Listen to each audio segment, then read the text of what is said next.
trend of overweight and obesity increasing year by year. That diabetes was the second common cause of death in Trinidad and Tobago. Said there's a diabetes epidemic in this country. We have the most amount of persons with diabetes per capita in the hemisphere. There's an urgent need for action to be taken in the fight against diabetes.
I think there's over 150,000 people within Trinidad and Tobago with diabetes.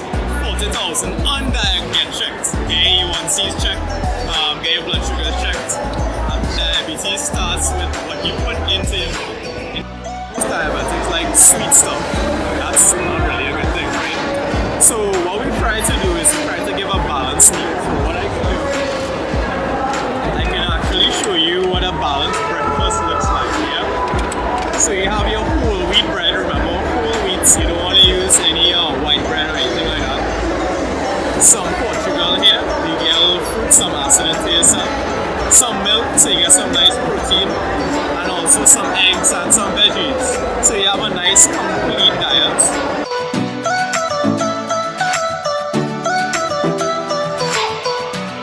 It is possible. Is it probable though? That's the real question there. Treating patients does cost a lot of money.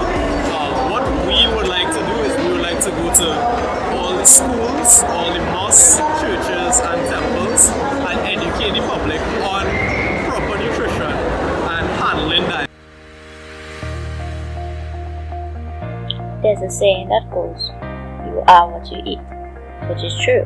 What you put into your body is what you get out of your body.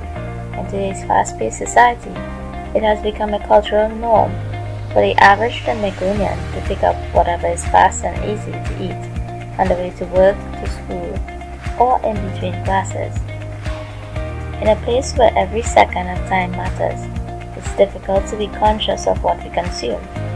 Calories devoid of nutrients with high sugar content are the primary offenders that lead to diabetes, and because they're so easy to digest, these foods can cause spikes in blood sugar and insulin levels.